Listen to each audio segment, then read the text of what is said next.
Tout centré sur moi. Nos prières reflètent-elles une dépendance de Dieu ou de l'autosuffisance? Je dois admettre que j'éprouve des difficultés dans ma vie de prière. J'ai parfois été captivé et impressionné par l'œuvre évidente de Dieu en moi et autour de moi, la preuve de prières exaucées qui brillent partout comme des projecteurs. Ces périodes de la vie sont extraordinaires, c'est comme si on pouvait presque voir l'exaucement de nos prières au moment même où on les fait. Cependant, j'ai aussi connu des périodes où Dieu semblait silencieux. Il y a des moments où nous prions et prions, à genoux, les yeux fermés, la tête courbée et les mains jointes, mais où nous ne recevons pas de réponse évidente. Aucun signe clair que Dieu a répondu, ou même entendu, nos supplications. C'est difficile. Je ne présume pas connaître les pensées de Dieu et je ne peux pas dire pourquoi il choisit parfois de rester silencieux quand nous le supplions. Cependant, j'ai récemment pris conscience qu'il y a deux sortes de prières qui sont devenues trop courantes dans mes conversations quotidiennes avec le Seigneur. Non seulement je suis tombé dans une monotonie dangereuse en priant ainsi, mais j'ai aussi constaté qu'en général les demandes que j'insère dans ces deux sortes de prières obtiennent peu de réponses positives du ciel. Dieu les entend-il? Absolument. Toutefois, au cœur de ces prières repose une semence de doute et d'égoïsme que je ne suis pas certain qu'il veuille bénir.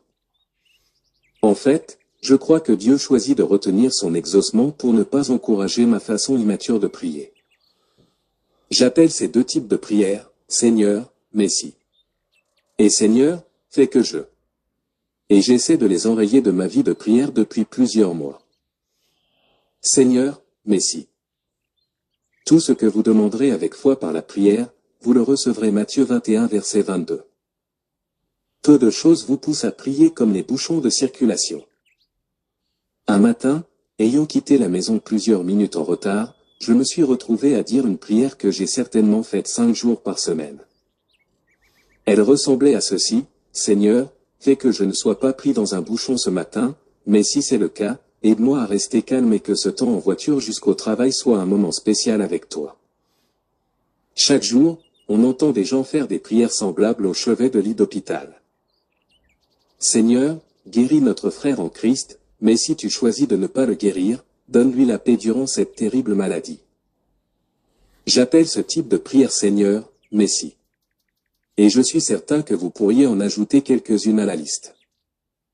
En fait, vous en avez peut-être déjà dit une ou deux au Seigneur aujourd'hui. En apparence, ces prières semblent parfaitement appropriées, et peut-être que vous les avez faites avec un cœur droit. Mais quand je m'arrête vraiment pour réfléchir à ce que ces mots signifient, ou pire, à ce qu'ils impliquent, toute ma prière commence à s'effondrer et se réduit à un terrible manque de foi. Au cœur des prières Seigneur, Messie, se trouve une incrédulité sous-jacente. Nous les disons d'un cœur sincère, mais quelque chose en nous, une semence de doute, se glisse et essaie de donner à Dieu une porte de sortie. C'est-à-dire que nous sapons toute la prière de foi en nous attendant subtilement à ce que Dieu ne puisse pas ou ne veuille pas accomplir ce que nous lui avons demandé. Pourquoi sentons-nous le besoin de laisser une marge de manœuvre au Tout-Puissant? Il a tout créé par sa parole. Il n'a nul besoin que nous lui laissions une porte ouverte pour s'enfuir doucement quand les choses ne vont pas comme nous le souhaitons. C'est comme si la réponse négative de Dieu nous laissait brisés et incrédules et que nous voulions le protéger, ainsi que nous-mêmes, d'entendre un non catégorique.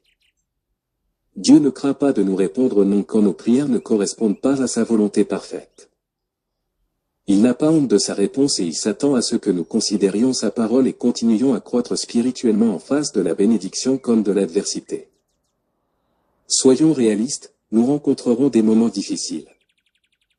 Jésus lui-même a donné cet avertissement en Jean 16 verset 33, « Vous aurez des tribulations dans le monde, mais prenez courage, j'ai vaincu le monde. » Cependant, comprendre cela ne devrait pas gâcher notre vie de prière. Comme l'apôtre Jacques l'a écrit, mais qu'il demande avec foi, sans douter, car celui qui doute est semblable au flot de la mer, agité par le vent et poussé de côté et d'autre. Qu'un tel homme ne s'imagine pas qu'il recevra quelque chose du Seigneur, c'est un homme irrésolu, inconstant dans toutes ses voies. Examinez bien vos prières, celles pour la santé, la guérison, la richesse, la bénédiction et même la circulation routière, et voyez si vous pourriez y repérer un Seigneur, mais si. Si vous reconnaissez un point faible, demandez à Dieu de vous rendre sensible aux manières subtiles dont vous manifestez votre incrédulité en prière. Puis, éliminez le doute de vos prières et attendez-vous à ce qu'il opère des miracles dans votre vie. Et il le fera. Notre Père qui es aux cieux. Que ton nom soit sanctifié, que ton règne vienne, que ta volonté soit faite sur la terre comme au ciel. Matthieu 6 versets 9 et 10. Récemment, j'ai aussi pris conscience d'une autre chose dans ma vie de prière. J'ai découvert que, même lorsque je priais mon Père céleste, je voulais être l'objet de la prière. Tout en lui demandant d'accomplir des choses miraculeuses et merveilleuses dans ma vie, je laissais mon ego et mon égoïsme se faufiler et réclamer la puissance de Dieu comme mienne. L'égocentrisme est difficile à vaincre, même pour le plus humble des croyants. C'est une question de perspective et, la plupart du temps, la nôtre est toujours liée à notre perception. Il y a quelques années, j'ai entendu un auteur l'expliquer incroyablement bien. Pour le paraphraser, imaginez la vie comme une pièce de théâtre. Dans cette pièce, je suis la vedette et les autres n'y jouent que des rôles secondaires. Bien sûr, d'autres acteurs entrent en scène, mais ne vous y trompez pas, ce n'est pas la vedette de la pièce, c'est moi. Vous ne me croyez pas? D'accord, je vais vous le prouver. Parfois, nous avons des scènes à jouer ensemble. Vous entrez en scène, nous interagissons, puis vous sortez. Je sais que la vie tourne autour de moi parce que je suis toujours sur scène, que vous y soyez ou non. De toute évidence, cette perspective du monde est terrible, orgueilleuse et égoïste. Ce n'est pas ce que je crois, mais c'est certainement quelque chose que je garde à l'esprit dans toutes mes interactions. Elle me rend plus conscient du projecteur, et mieux encore, elle me rappelle de m'en éloigner quand je joue la scène de quelqu'un d'autre. Malgré tous mes efforts pour me centrer sur les autres dans des interactions sociales, j'ai découvert quelque chose d'encore plus troublant, mes prières sont centrées sur moi. J'ose affirmer que les vôtres souffrent probablement de la maladie qui m'afflige souvent, l'égoïsme.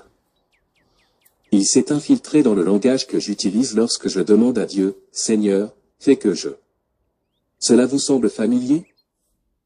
Je suis franchement stupéfait devant le nombre de fois que je commence mes prières par « Seigneur, fais que je... » C'est une expression chose que nous entendons régulièrement dans l'Église, peut-être même que vous la dites chaque jour sans réfléchir aux implications. Quand je prie, « Seigneur, fais que je... » Je ne demande pas à Dieu de faire quelque chose, mais de s'enlever du chemin pour me laisser faire quelque chose. Seigneur, fais que j'arrive chez moi ce soir en toute sécurité. Ce n'est pas une prière pour que Dieu me protège, mais une prière centrée sur mes aptitudes de conduite, un témoignage de mes prouesses comme conducteur quels que soient les obstacles sur ma route. Seigneur, fais que je me sente mieux demain. Ce n'est pas une prière pour être guéri, mais pour que mes propres anticorps se débarrassent d'une infection envahissante.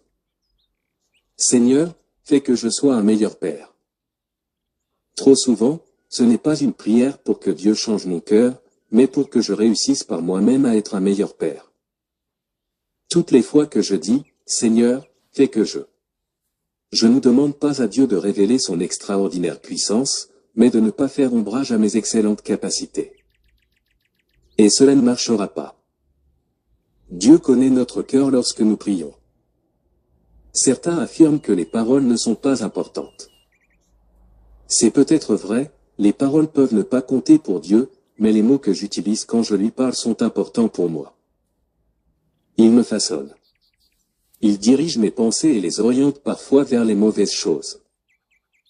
Alors ne dites pas, Seigneur, fais que je rentre chez moi en toute sécurité, mais plutôt, protège-moi jusqu'à la maison. Seigneur, fais que je me sente mieux demain, mais, guéris-moi.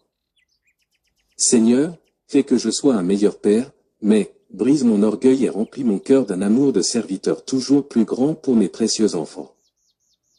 Transforme-moi, Seigneur. Tu es meilleur que moi pour accomplir cela. Je préfère te voir agir avec ta toute-puissance que de dépendre uniquement de mes propres forces. Gardez les yeux fixés sur Dieu. Il n'existe aucune formule magique pour prier, aucune parole clé qui vous garantisse un « oui » ou qui vous condamne à un « non ». Vous pouvez ou non éprouver les mêmes difficultés que moi lorsque vous priez, mais si ces deux types de prières vous sont familiers, alors je vous encourage à changer vos habitudes. Efforcez-vous d'abandonner ces habitudes pendant quelques semaines et voyez ce qu'un simple changement de perspective peut faire dans votre communion avec le Seigneur. Ce n'est pas vous l'objet de la prière, mais Dieu. Ne laissez pas les mots que vous utilisez trahir un manque de foi, ou de perspective, dans le Dieu qui exauce la prière. Amen.